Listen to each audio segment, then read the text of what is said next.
Hey, welcome to Blue Jacket Apiary. I know it's been a while and it's been too long since I got out there and was able to get into my hives.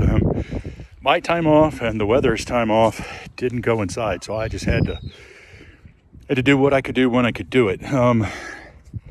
So let's play catch up. I lost 4 or 5 hives, made a bunch of changes in my philosophy, sort of what I think I'm going to be doing this year that I haven't done the last couple of years. And the first thing I did last Saturday, and holy cow. I don't know that I've ever had a single hive that was as big as the one I just looked at. It was my survivor from last year.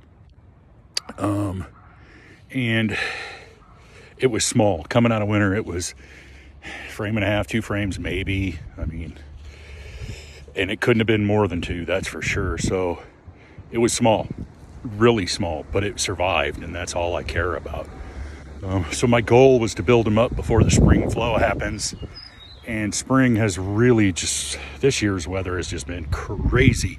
So I don't know what's going to happen. I don't know when the flow is going to start. I just don't know. And so last Saturday, I did something I thought I would never do. There's another beekeeper on YouTube that I like to watch. I enjoy watching. David Burns, brother, thank you for your advice, man. I love it. It's worked amazingly well. I mixed up some of his spring feed, and I gave them 2 quarts of it on Saturday. It is Tuesday, and it's gone. All of it gone. Not really surprised, but in some respects, I am a little bit surprised. And I've got brood. Not the best pattern I've ever seen in any of my hives, but I've got brood, and that's really all I care about at this stage. I also have some drone brood. Good to see. No queen cells of any kind. Good to see. You may be wondering why I didn't get video, because if you look behind me, all that gray stuff, it's going to start raining. We've been in a tornado watch for a while this afternoon, and we'll be into the night. So I wanted to get out there while I could before the weather got really, really ugly. I missed my ladies, I'll be honest. And the other reason was I just wanted to check on them. I hadn't been able to take a peek in the hive for a couple of weeks now. I wanted to do it Saturday, but I got up and it was like in the high 40s, and I was just like, I'm not going to open the hive when it's that cold, but I wanted to get the feed on and get them started with it and just see what it did. And I am impressed. I gave them some of it, and I think it's made a huge difference. They're getting nectar from someplace. It's not what I gave them, but they're getting nectar from someplace, because there's about 5 or 6 frames in there that are better than 70% capped. So they're getting it someplace. I don't know where. They're getting nectar someplace and turning it into honey and storing it. So happy about that.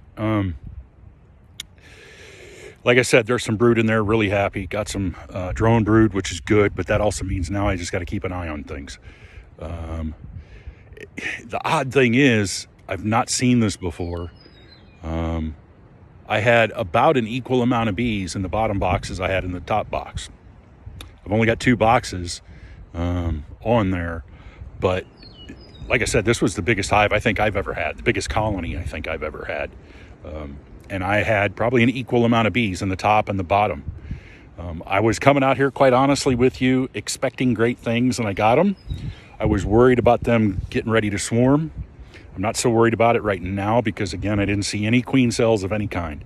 I didn't find the queen, but I did find brood, so I'm not going to worry about locating the queen each and every time. But with an equal amount of bees in the bottom box and the top box, I'm not too terribly concerned about them swarming in the next 3 or 4 days, 5 days. But I will have to get out there this weekend, and I'm going to have to keep an eye on them, because it looks like spring is going to be here a little early this year, which means swarm season is going to be a little early this year. I'm hoping that this one gets big enough where I can split them. I'm waiting on word from Bee Rescue to go get a couple of nukes up towards Kansas City. I'm excited about that. So that's where we're at with Blue Jacket Apiary. What's coming up in the next couple of weeks? So yeah, stay tuned. I've got some IPM stuff I'm going to work on, some integrated pest management. Try to control Varroa this year. I've been sort of leaving that up to the bees the last couple of years, and it just hasn't worked out. I've lost far too many hives to think that, well, is it possible to raise bees without IPM or doing any treatments at all whatsoever? Yes, it is. There are plenty of beekeepers out there that do it. Do I want to go there at some point? Yeah, I'd like to get to where I'm completely treatment free, where I don't have to do anything and let the bees handle it. I'm not there yet. So I've got a couple of things I want to try this year, so stay tuned. I'm going to walk you through some of those in the next couple of weeks, hopefully. But that's where we are. That's your updated report from Blue Jacket Apiary. I hope you all have an amazing week. Easter weekend is coming. I love you guys. Be kind.